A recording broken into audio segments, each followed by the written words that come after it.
Lynette White was a beautiful young woman from Cardiff, Wales, who was doing what she believed she had to do in order to get by. She dropped out of school and had been working as a prostitute since she was 14. Being a sex worker wasn't part of Lynette's childhood dream. Weeks before she was found dead, Tim Rogers, a BBC Wales journalist, interviewed her while investigating child prostitution. During the interview, she told Tim how she was drugged, taken to Bristol by a gang of men, and forced into prostitution. Yet even after Lynette found her way back to Cardiff, she could not find her way out of prostitution. By 1988, Lynette, who was now 20 years old, was working the streets daily as a prostitute. Described as popular and pretty by friends, Lynette was probably the most visible prostitute working in Cardiff at the time. She was the first girl to be out at lunchtime and would be the last to leave at night. Working every day, rain or shine, even on Christmas, earning £100 per night. One would almost think White was working hard to have a better life. But that was not the case. It was all to pay for her boyfriend, Stephen Miller's cocaine addiction. Every night, Miller took £60 to £90 from Lynette, who was his only source of income. Lynette lived with Miller in a flat on Dorset Street in Cardiff. Each day, Miller would drive her to Riverside in Cardiff, where she worked, and meet her later in the evening at the North Star Club to collect her earnings. It continued like that every day until February 9, 1988 was the last day Miller saw Lynette. She had not made contact with Miller or her friends in the days leading up to her death, which was very odd behavior for her. She was also due to make an appearance as a witness for 2 prosecution trials when she disappeared. No one knows the reason why White stopped contacting others 5 days prior to her death. The police thought she was deliberately hiding to avoid giving evidence and began to actively search for her. Earlier that same month, Leanne Vilday, Lynette's friend, had loaned Lynette her keys to a flat for the purpose of taking clients there for sex. On February 14, 1988, in the evening, Leanne, who probably wanted to use the flat, went there but found it locked, which was quite unusual. Lynette was nowhere to be found. Leanne became very worried about Lynette. She drove to Butte Town Police Station to report her friend's disappearance. She returned to a James Street flat with 3 policemen who were expecting to serve an arrest warrant on Lynette and take her in. The policemen forced entry into the apartment and found Lynette lying there, in a pool of her own blood. A missing witness found dead with massive injuries. Who murdered Lynette White? According to the autopsy performed by pathologist Bernard Knight, Lynette had been stabbed over 50 times on her chest, face, stomach, wrist, breasts, arms, hams, and inner thighs. Her throat was also savagely slit from ear to ear. Though she was stabbed multiple times, the autopsy revealed that Lynette died from the throat injury.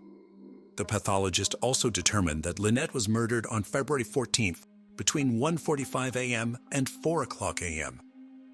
Lynette's body was found between the foot of the bed and the window, covered in blood. Azoospermic semen, which is semen containing no sperm, was found in her vagina and also under underwear. There were 2 different blood types found on Lynette, her own blood and an AB type blood, which did not belong to Lynette. Soon the news about Lynette's death had spread, and police began to ask questions about the incident. Witnesses told the police that they saw a man looking distressed in the area where Lynette's body was found on James Street. The man looked very suspicious, and he appeared to have blood on his hands. The suspicious man, described as a white male, approximately 5'8" to 5'10", and in his mid-30s, became the primary focus of the investigation. Efforts to find this man were exhaustive. Soon they arrested a man that matched the suspect's description, but he was soon released after Police looked into Miller, Lynette's boyfriend, as the partner of a murder victim is usually the first obvious suspect. Miller was questioned but later released because his blood type didn't match the one found on Lynette. Because Lynette was supposed to appear as a witness against a man named Francine Cordell in court, Francine and his mother were investigated, but soon the two were eliminated as suspects because their blood also did not match the AB blood type found on Lynette. Very little is known about the case against Cordell or the other case that Lynette was set to give evidence in. Another suspect that piqued the investigators' interest was a man who was on a list of 12 persons of interest in the area due to their past criminal activity. He was a sex offender and a pedophile who lived close to James Street. His identity was concealed, and he was called Mr. X. When Mr. X was interviewed, he admitted to paying Lynette for sex in the past and was unable to account for his whereabouts at the time of the murder. Mr. X had blood type AB, which prompted the police to run a DNA test on him. When the results came back, it eliminated Mr. X from the investigation. Now, all that the police were left with were statements gathered from their door-to-door inquiry. Gromick, who lived in the flat right above where Lynette was murdered, together with his friend Atkins, gave statements implicating each other in their accounts. But as the statements contained 4 completely different accounts, the investigators didn't take it seriously. Ronnie Williams, a police informant, also gave an account implicating his common-law brother-in-law, Yusuf Abdullahi. He initially claimed Abdullahi knew the killer and later implicated him directly, saying Abdullahi was the killer. It was known to the police that the two detested each other, so again, investigators dismissed the account. Leanne Vilday, who reported Lynette's disappearance on the day she died, was also suspected and questioned. The police visited her daily to question her. The pressure was becoming too much for her to handle, and one day, while she was drunk, she named Miller and Abdullahi as the killers. Violet Perriam, a secretary at the Cardiff Yacht Club, also gave a statement about the incident.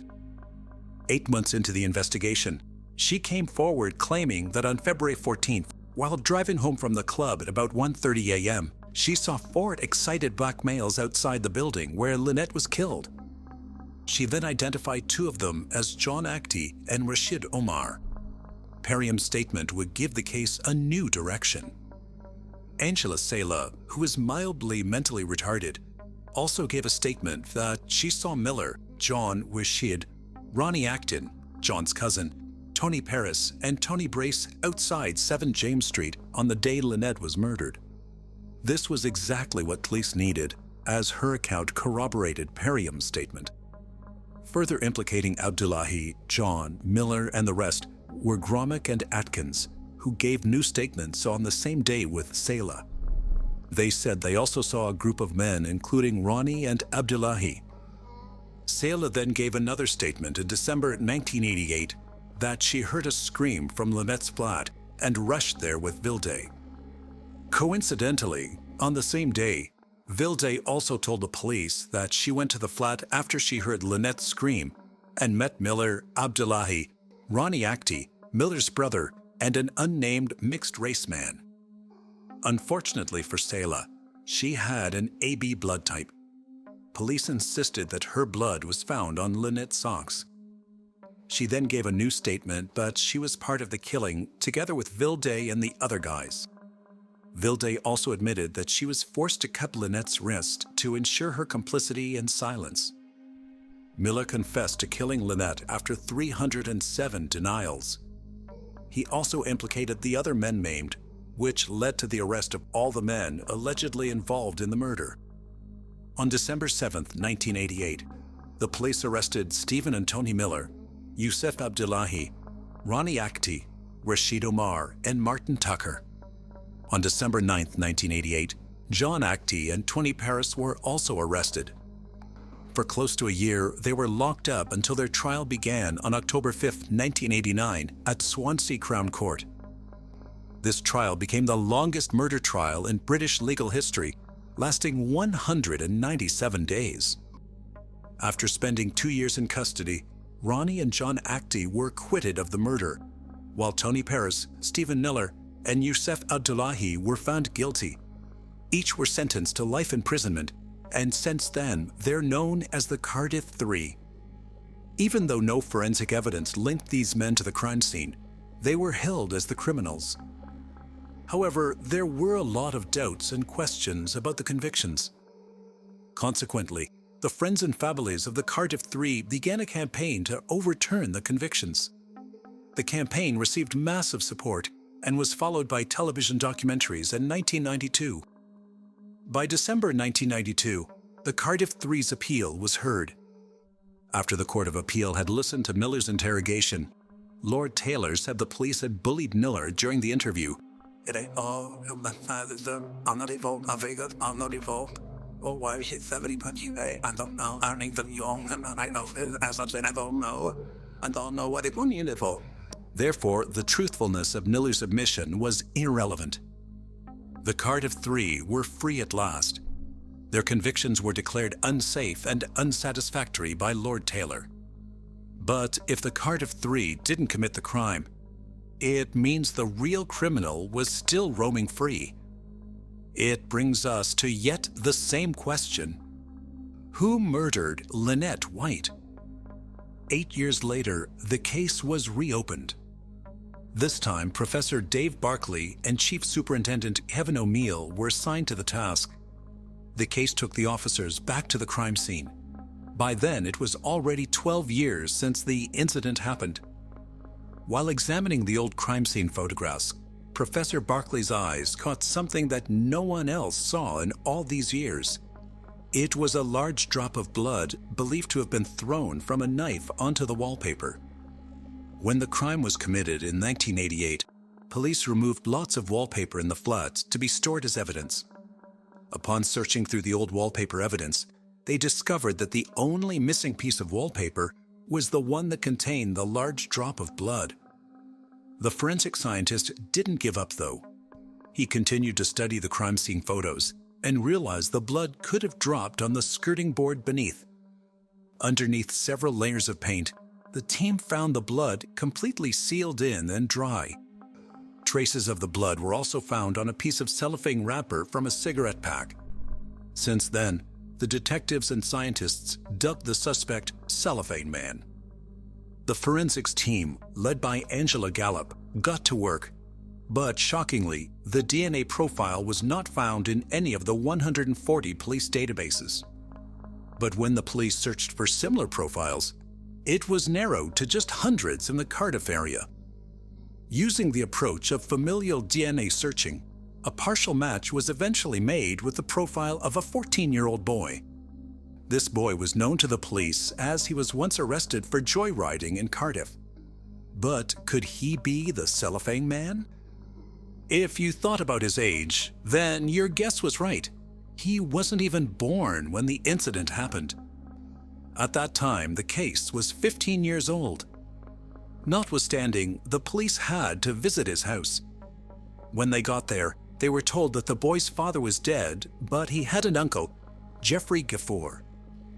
On February 26, 2003, detectives pulled up at Jeffrey's home, a semi-detached house in the village of Llanharan, 15 miles west of Cardiff, but no one was home. The following day, they checked at Jeffrey's place of work, an office block in Cardiff city centre where he worked as the security guard. When the police explained the reason for their visit, Jeffrey said, "Oh, I thought you got some guys for that." He was asked to provide a mouth swab and he complied. Immediately, police checked the swab. They had finally caught the Cellophane Man. Chief Superintendent Kevin O'Neill was determined to do things right this time. He put a surveillance team on Jeffrey while he made preparations for the interview. Chief O'Neill had plans to put surveillance on Jeffrey for a whole week. But on February 28, 2003, Jeffrey made a crazy move. The surveillance team spotted him at a garage where he bought 3 packets of paracetamol, an over-the-counter pain reliever. By the time the police got to Jeffrey's house, he had taken about 62 paracetamols. Jeffrey denied ever taking those tablets, but he announced, "Just for the record, I did kill Lynette White." I've been waiting for this for 15 years. Whatever happens, I deserve it. I sincerely hope to die." He was taken to the hospital where he told a staff member that he was being watched because of a murder he committed 15 years ago. Jeffrey was prepared to die as he initially refused to be treated. He eventually agreed to take an antidote. Within a few days, he had recovered. On July 4, 2003, Jeffrey pleaded guilty to Lynette White's murder, and the judge, Justice Royce, sentenced him to life imprisonment with a minimum tariff of 12 years and 8 months. Jeffrey's barrister said Jeffrey killed Lynette over 30 pounds for sex. He said Jeffrey wanted his money back when he changed his mind. In February 2007, Atkins, Sela, Vilde, and Gromick were charged with perjury. By December 2008, Sela, Vilde, and Gromick were found guilty and sentenced to 18 months of imprisonment each.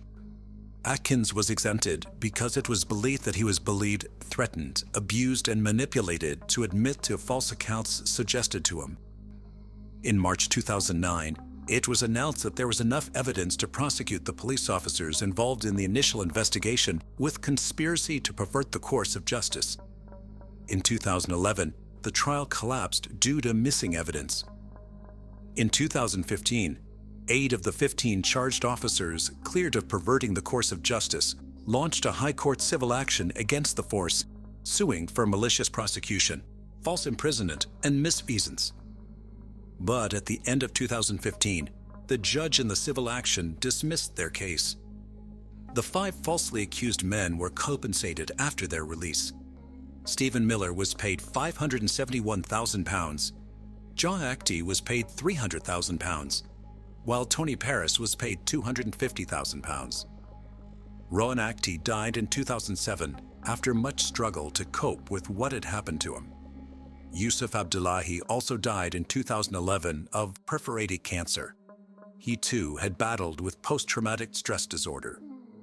And that's it on the Lynette White case. Let us know your thoughts in the comment section. Heather, just 22 years old, had recently embarked on her college journey, settling into her job, and it felt like life was full of promise. Maples' smile and laughter were contagious, and her constant chatter filled the air. She radiated warmth and energy, uplifting everyone around her.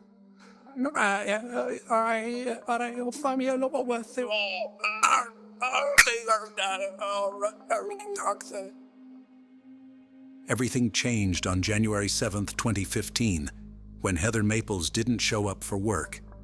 Her lifeless body was discovered in her apartment, partly unclothed. Who had the right to take Heather Maples' life? Detectives faced a challenging investigation because Heather had no enemies, and the motive behind this crime remained unclear. If not for one small detail, Heather Maples' death could have remained unsolved, and the criminal would have gone unpunished. Alias det was het woord waar ze hier en meer wat. The only way to bloody figure for good there is you're an airy put. Ain't in your hand or your waiver. On a typical morning at the real estate agency in Murfreesboro, Tennessee, on August 7, 2015, Kelsey Price arrived at work and began her usual tasks. Heather, her friend and colleague, was running late, which wasn't surprising to Kelsey, as Heather was known for her lack of punctuality. Kelsey started calling Heather to wake her up, but received no answer. The previous night, Heather had planned to go to a bar with some friends and had asked Kelsey to come get her if she overslept or didn't answer her calls. Therefore, Kelsey wasn't concerned and went to Heather's apartment to wake her up. The girls' apartments were located in the same complex where they worked. Upon arriving, Kelsey found the front door unlocked. Easily entering inside, she saw her friend lying on the bed, sleeping on her stomach, wearing only a crop top and no underwear. Assuming Heather had a wild night, Kelsey tried to wake her up, but there was no response.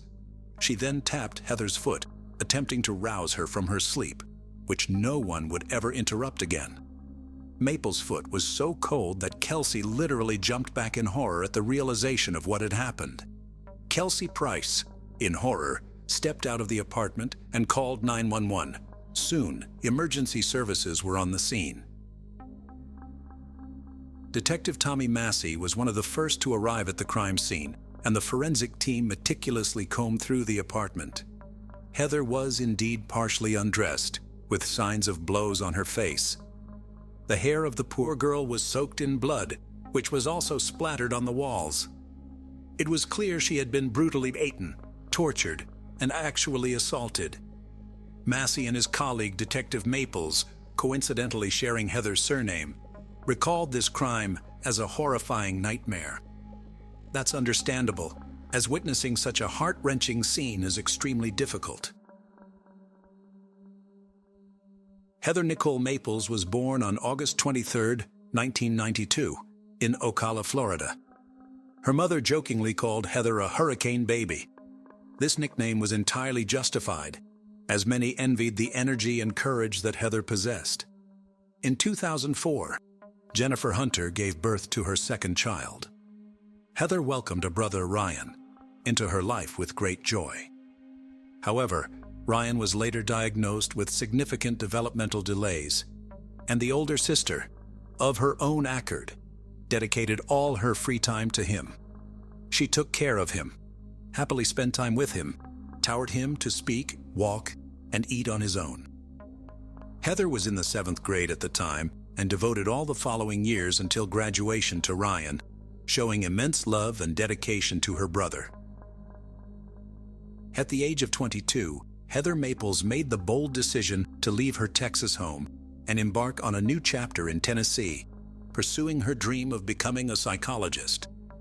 The journey began with a call from her former classmate, Chaz, inviting her to join him in Murfreesboro, Tennessee, where he studied. According to him, it was the perfect place for Heather, with a small college town where she could get a great opportunity to prepare for college. Heather accepted, and in January 2015, the future student went to Chaz in Murfreesboro. By the way, their relationship soon turned romantic. A completely different life began for the girl. With the support of her best friend Kelsey, Heather found a job in the office of the residential complex where they lived. Maples was balancing work with her college preparations. Her friends and family supported her. Everything seemed to be going well, but soon her relationship with Chaz began to crumble, which led to a breakup, and Chaz moved away. At the beginning of August, she excitedly called her mother to share this wonderful news. She had been accepted to college. Her mother, filled with pride, was thrilled for Heather's achievement. However, a week later, Heather failed to show up for work, sparking concern and uncertainty. The detectives understood that, considering the nature of the crime, it could have been related to Heather's personal life. At that point, most of her friends were considered suspects, and frankly speaking, there were reasons for that.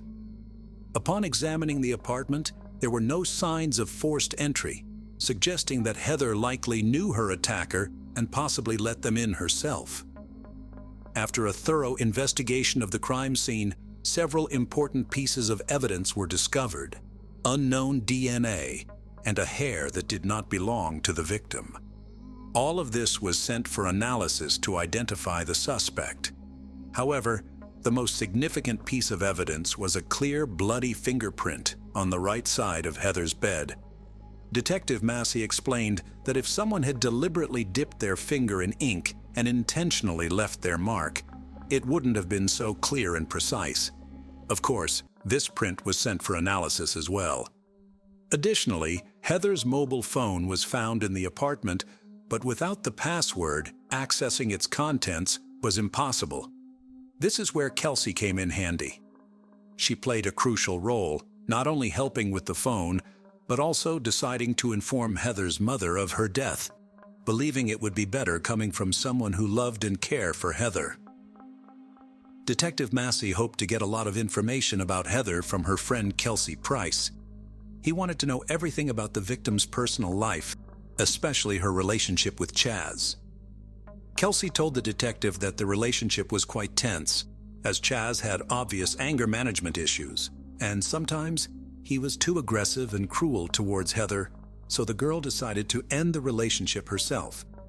Therefore, the police immediately decided to investigate Chaz, but an unexpected turn of events occurred. A young man named Michael was determined to access the crime scene despite the caution tape. He had keys to Heather's apartment. How do you know Heather? This is doing me rude, but I gotta ask you because sometimes if he kills, it's so out here, huh? The person I learned that he had sexual romantic Jeffrey Gafford, and then he contacted him more. Thank you. According to Michael, on the evening before her death, Heather called him and invited him for dinner, which he accepted. Immediately after dinner, Michael went home, unlike Heather, who went to a local bar with friends. But later, Heather reached out to Michael for help. She called me at 11:40, and so the force has to tell them. Because it tells me that I didn't come to the war. She really means there right now. There's people that ain't on there, and she's really upset. So I said, okay. As Michael recounted, Heather was in trouble. A young man named Ortavio was bothering her and was quite aggressive. Immediately after the incident, Michael offered to drive Heather home. She orders. Is there gravy, eggs, threads? Sausage. Hurry. And we severed. She was done. I drove her to her at Greece. Yeshua. Stairs. I not took showers at. As per his statement, it was around 2:30 in the morning on August 7th, the last time he saw Heather. Additionally, during the interrogation, Michael mentioned that Heather's front door should have been unlocked because he had her keys since she was dressed in a dress and didn't have pockets to carry them, and he simply forgot to return them after unlocking the door. Michael was very disappointed and did not seem like a liar at all, but investigators had to take his fingerprints and a DNA sample. They also contacted the bar to obtain surveillance footage, which confirmed everything Michael had said during the interrogation. Analysis confirmed that the fingerprints and DNA found at the crime scene did not match his. After Michael was cleared as a suspect, investigators turned their attention to the man who had been with Heather that night, Ortavio. With Kelsey's help in unlocking Heather's mobile phone, interest in Ortavio significantly increased. Detectives discovered that Heather had messaged Ortavio, a friend of hers, inviting him to her apartment just hours before she was found dead. What are we doing? I don't know. A whole wire down here is sensitive dairy, knife ties, honey, and hearing up via wasn't so you or what is it me up? I think she finished out when it gets lands and like. But why did Heather call Ortavio to her home after Michael had saved her from him? The answer was simple. They were friends, and became more persistent than usual at the bar. Heather was caught off guard. She wasn't prepared for this.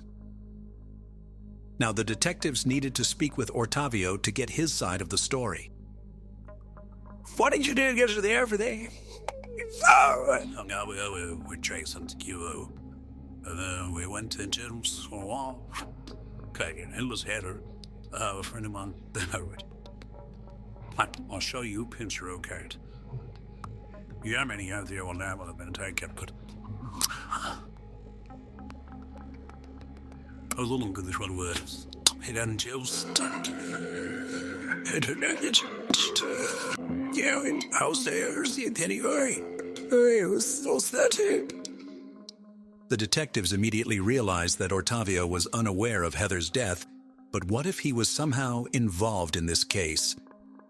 Meanwhile, the interrogation continued.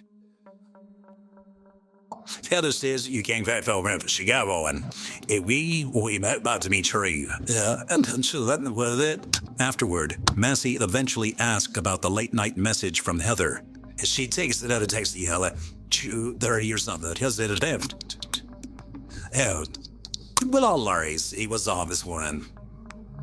The detectives intensified their questioning of Ortavio, using a tough interrogation method that not every suspect could withstand.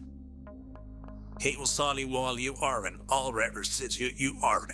You were wavered yesterday. Your kids was wizard all day. Is yours not your take? Just full take. Outlays you takes you the butt over there. He went over there, and then something happened. And not only was this girl raped, she's dead. What? No way. His way. One day, here's what we were doing. There's DNA all over there. This gonna go back, I believe, for one yesterday.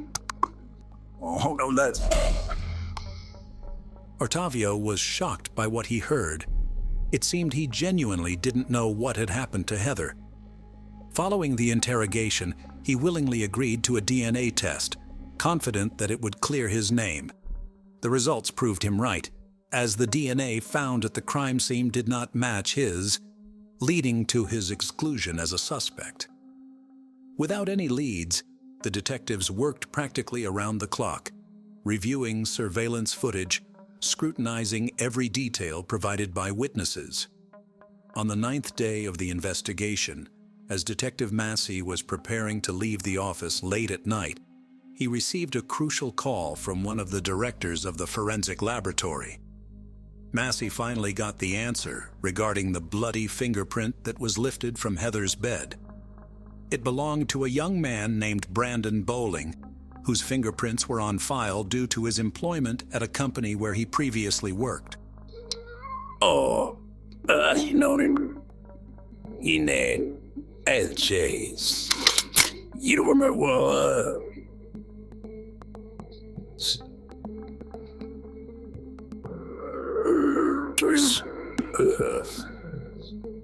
This development prompted Detective Massey to approach the interrogation very gently, wanting to give Brandon a chance to explain what happened that night. Is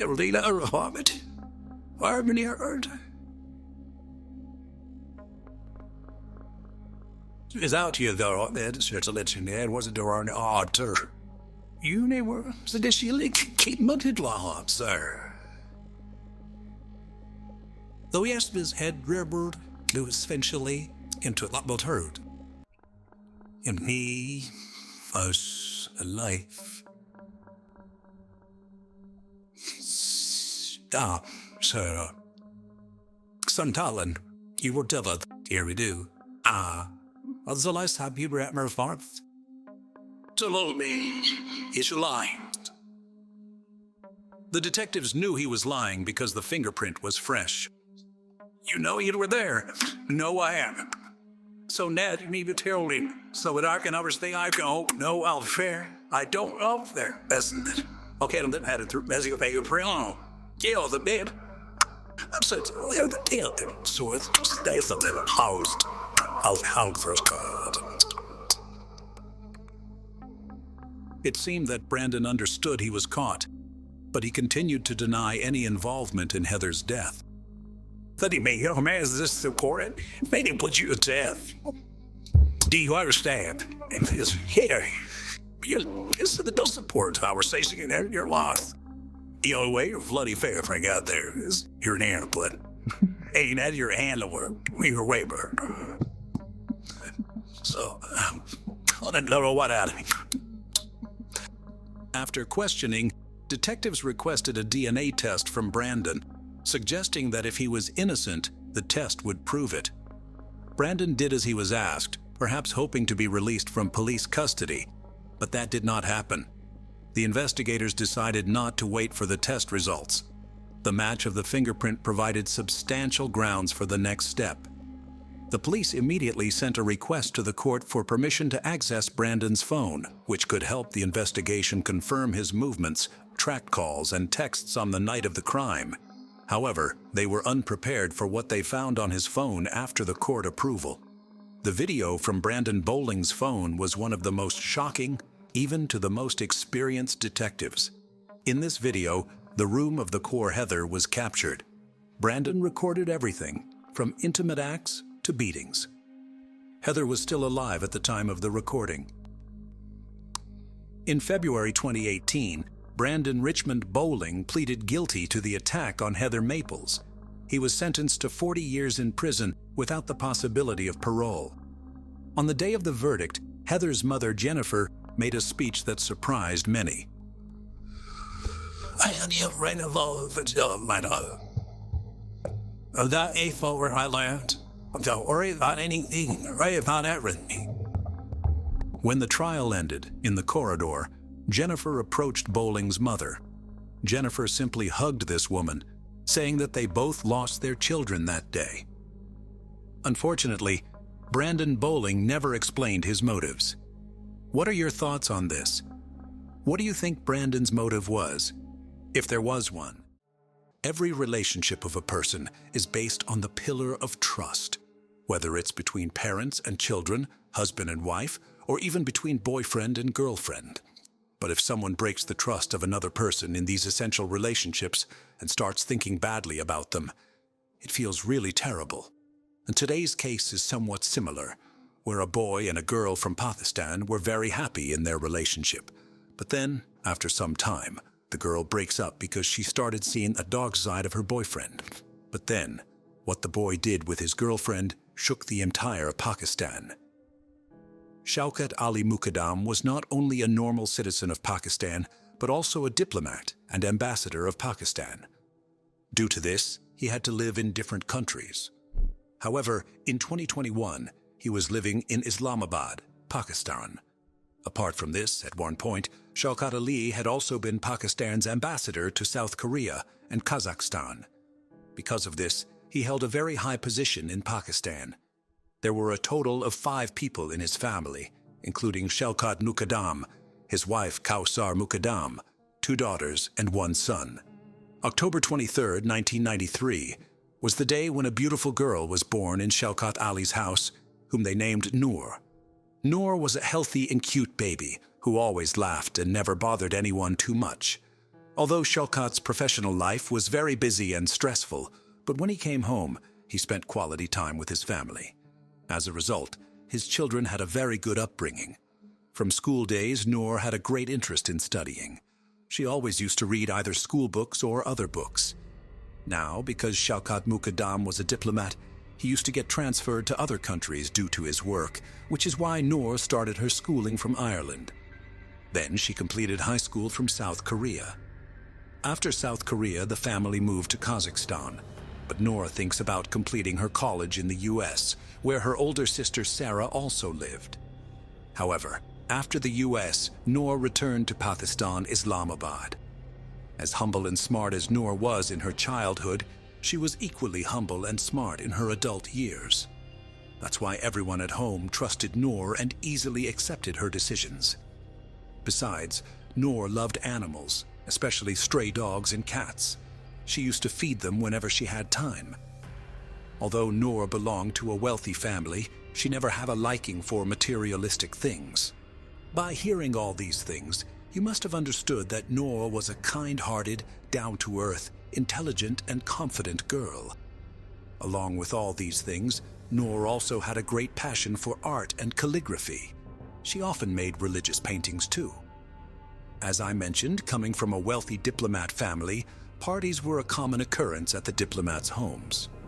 So Shaukat Muqaddam often took his family to such parties because they were excellent for networking and building connections. It was at one such party in 2018 that Noor met a boy named Zahir Jaffer. Zahir and Noor are both going to be key characters in this case. So before we proceed, let's take a brief look at Zahir's background. Zahir Jaffer was born in the USA, but he spent his childhood and teenage years in Pakistan. After that, Zahir pursued his graduation in the US and also spent some time living in the UK. Zahir's father was Zakir Jaffer, who was a very successful businessman. Due to his father's business ventures, the Jaffer family was one of the wealthiest families in Pakistan. The Jaffer family had various businesses, including healthcare, oil, real estate, and construction. This also provided them with opportunities to work with their country's military. One of these companies is Ahmed Jaffer and Company, where Zahir Jaffer is now the CEO, while his father, Zakir Jaffer, used to oversee the company. But after some time, Zahir's mood changed, and he started working as a therapist at a company called Therapy Works. In this company, Zahir used to listen to the children of the school and explain to them about mental health care. He also used to arrange lectures and presentations for the children. But the shocking thing here is that Zahir himself was an introverted and angry since childhood. He also had very few friends, and he rarely attended parties with them. But it is at one such party that he meets Noor, and he likes her, and Noor also enjoys talking to Zahir. Perhaps this happened because their personalities were different, and people say that opposite personalities are attracted to each other. However, both their families already knew each other because they used to attend such parties, but friendship between Noor and Zahir developed from this party. Then, after some time, this friendship turned into love, and they both entered into a romantic relationship. However, it's not like they kept this fact hidden from their parents or friends. Rather, both their families and friends knew that Zahir and Noor were dating. Both families were happy because Noor completes Zahir and Zahir completes Noor. Actually, Noor brought out a side of Zahir that no one had seen before, whereas Zahir used to be very introverted before. But as soon as he met Noor, his personality began to change gradually. He started enjoying his life, hanging out with people, and at one party, people were surprised to see Zahir dancing with Noor, including Zahir's family, because they had never thought they would see this side of Zahir's personality. Everything was going well, but as the relationship grew older, things started to deteriorate. Initially, everything was going well in the relationship. Both were enjoying themselves, and their families were also very happy. But then, after some time, a different side of Zahir came out in front of Noor. Actually, Noor later finds out that Zahir is a very aggressive and abusive man. Allegedly, Zahir had physically and mentally abused Noor several times. Not only that, Zahir had also raised his hand against his own mother before. As a result, after almost 3 years of relationship, when Noor couldn't bear Zahir anymore, she broke up with him at the beginning of 2021. In both families, there was dissatisfaction over their children ending the relationship. Because neither of them was a normal family, and in such affluent households, it's not typical for a boy and a girl to enter a relationship, break up shortly after, and then enter into a relationship with someone else later. In fact, people like them also see relationships as a business. Like most wealthy families, they marry off their sons or daughters where they can profit. But besides that, Zahir was also displeased that Noor left him, and now he took it as an affront to his male ego. However, after some time, Zahir also started thinking about moving on, and then he thought he would go back to the US and settle there because he also had US citizenship along with Pakistani citizenship. Now let's jump to July 18th, 2021. On this day, Zahir booked a taxi to go to Islamabad International Airport. Actually, according to Pakistan Standard Time, Zahir's flight to New York was at 3:50 a.m. on July 19th. He had already packed his bags and informed his family about it. But before leaving, he wanted to meet Noor just once, so he called Noor on the evening of July 18th. At that time, Noor was at her home, preparing for Eid with her family. Now, Zahir called Noor and requested, "I am leaving this country for New York, and I will never come back here again, but I will settle in the US, so please meet me once before I leave." Additionally, Zahir told Noor, "Come to my house, we'll meet, and then when I leave for the airport from my house, I'll drop you off at your home first." Although these two had already broken up, before that they had been in a relationship for 3 years, which led Noor to say yes to meeting Zahir. After that, at 9:05 p.m., Noor leaves her house. But she doesn't tell her family that she's going to Zahir's house. She just says she's going to her friend's house and will be back soon. Around 10 p.m., Noor arrives outside Zahir's house at the scent location in Sector F74. But strange things start happening from here. Now, as I told you, Zahir's flight was at 3:50 a.m., but between 10 and 11 p.m., Zahir calls his travel agency multiple times. Zahir called his travel agency and started asking them very strange questions like, what would happen if I don't board this flight? Will I get my refund back? If I decide to book tickets again after 10 days, what will happen? Sometime later, Zahir called his travel agency again and said that now I'm not canceling my ticket, but I've decided to go to the US on this flight. But let me tell you, during this time, Noor was inside his house with him. But for her, this house was a new place because she had never been here before. Afterward, the taxi that Zahir had booked to go to the airport also arrives outside Jaffer's house at exactly 11 p.m. However, Zahir doesn't come out of the house for half an hour. Meanwhile, the taxi driver called Zahir 2 or 3 times, but Zahir told him to wait, saying, "I'll be there in just 5 minutes." However, at 12:07 a.m., he calls the taxi driver again and says, "My plan to go to the airport is canceled now. Anyway, if we leave for the airport now, I won't be able to catch my flight." Despite waiting for more than an hour, Zahir pays the taxi driver half the fare.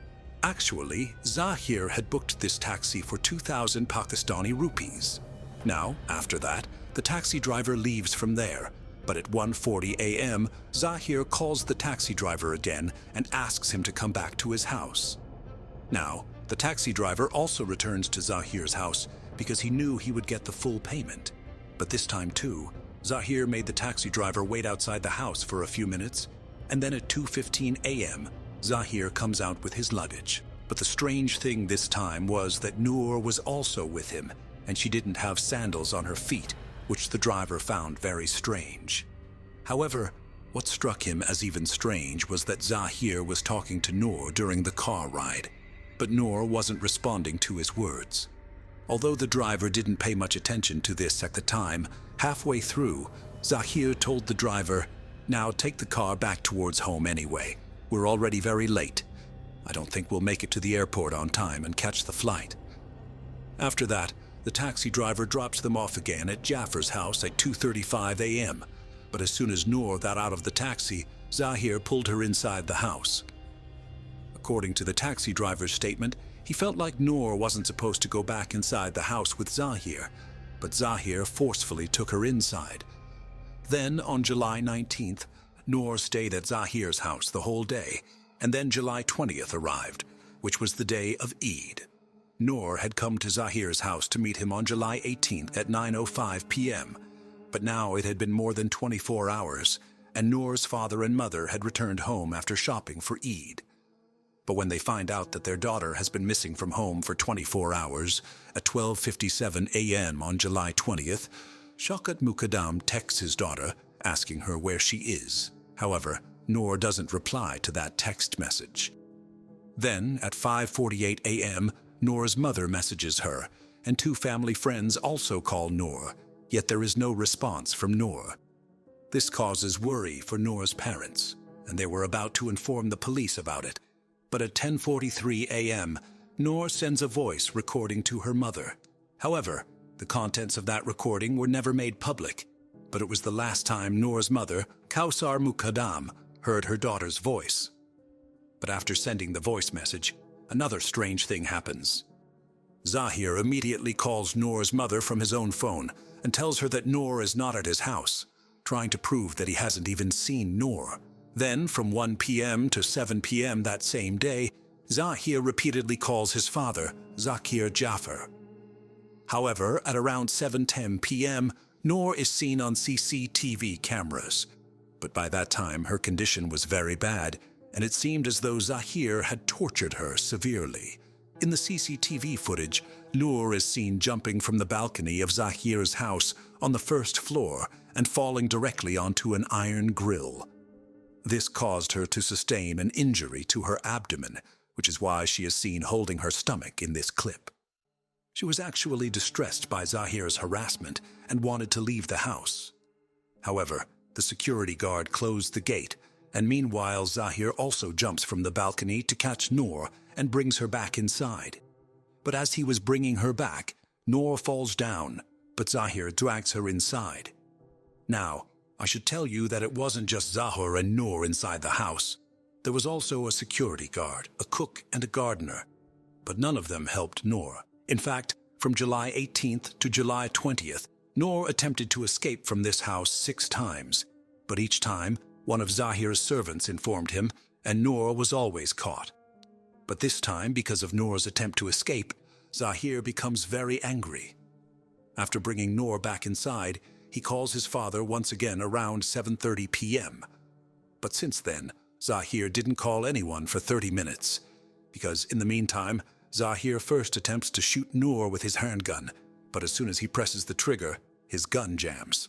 However, even after that, Zahir doesn't stop wanting to kill Noor. It was already in his mind. So he takes out a Swiss knife and starts stabbing every part of Noor's body. Meanwhile, Noor scratches Zahir's face and arms with her nails, but after some time, Noor's condition deteriorates so much that she faints.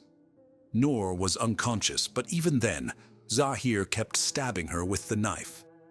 Afterward, he grabs Noor by the throat and keeps squeezing until Noor's last breath is gone. Later, Noor's post-mortem report reveals that she died due to lack of oxygen, but before killing Noor, Zahir ripped her several times. But Zahir didn't stop there. After Noor's death, he pulled out his knife and started cutting Noor's throat, and finally, he severed her head from her body. After killing Noor, Zahir quickly calls his father and friends, saying, "Thieves have broken into our house, and I need help." At the same time, some of Zahir's friends head towards his house. However, Zahir's father wasn't there. That's why he called the CEO of the company where Zahir worked, named Therapy Works, and said, "Quickly go to my house and save my son at any cost." In reality, Zahir's father, Jeffrey Gafford, called the CEO of that company because they needed to erase all evidence of Noor's murder by going to Zahir. Moreover, the CEO of the company had to comply because Zahir's father was funding the company. Around 8:30 p.m., Tahir Zahur, the CEO of Therapy Works, arrives outside Zahir's house with his 6 employees. Additionally, some of Zahir's friends were also present. However, the door of Zahir's house remained closed, so Tahir took a ladder and, with his employees, entered through the window on the first floor. But as soon as they reached the first floor, Zahir attacked one of the employees with a knife, piercing through his chin and tongue. Zahir was extremely angry at that moment, so 5 to 6 people quickly grabbed him to control him. After this, Zahir's hands were tied behind his back, and ropes were also tied around his feet. But as soon as the people went inside Zahir's room from the balcony, they were stunned. In fact, there was blood everywhere on the floor, even on the walls of the room. Then they saw Noor's body in the center of the room, but her head was 3 feet away from her body. Now, everyone inside the room was astonished to regain control over Zahir, and after seeing Noor's dead body. But in the meantime, the neighbors were also quite alert, because when Zahir was being caught, he was screaming a lot, which made his neighbors call the police. After that, the police arrived there, and then on July 20th, around 10 o'clock at night, the police called Shaukat Nukadarm to inform him that his daughter had been murdered. Hearing this sad news, Lukadam's family home was engulfed in mourning because their youngest and dearest daughter was no longer in this world. But Noor's family knew who had done all this, and now they wanted to punish Zahir according to Pakistan law, meaning the death penalty. After that, the police arrested Zahir, but now they were worried about how Zahir would confess his crime. But Zahir did something very strange here too. As soon as the police caught Zahir, he confessed in a short while that he was the one who had killed Noor, and he had done so because he loved Noor very much. He had even proposed marriage to Noor, but she had rejected his marriage proposal and later broke up with him. This hurt Zahir's ego, so he booked his and Noor's one-way tickets to New York for July 19th. But before this, Zahir had decided that if Noor agreed to go to New York with him, they would get married and settle in New York. But if Noor didn't agree, he would kill her. However, from July 18th to 20th, Zahir tried to convince Noor for marriage, but when Noor refused to marry him, Zahir finally assaulted her very brutally. Although all the servants in Zahir's house knew what Zahir did with Noor, none of them tried to stop him even once, not even daring to call the police, because they were afraid that if they did, Zahir would not spare them. Now, even though Zahir had confessed his crime in front of the police, when the case went to court, he was behaving strangely in court. Firstly, he entered the court looking disheveled as if he hadn't bathed for days. Besides, he shouted loudly in the courtroom, even abusing the judge.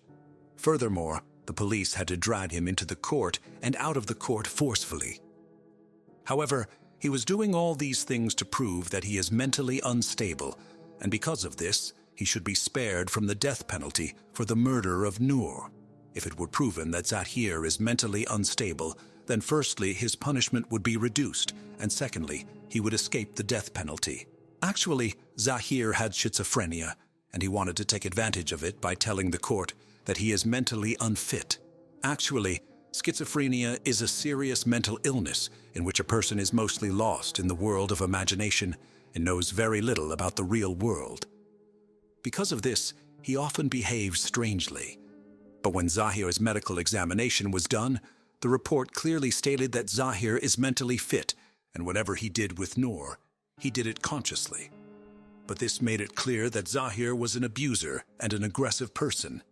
Besides, there were many harassment cases against Zahir in both the US and Pakistan. In this case, during the ongoing trial in court, the entire Pakistan raised its voice for justice for Noor. Rallies and marches were held every day.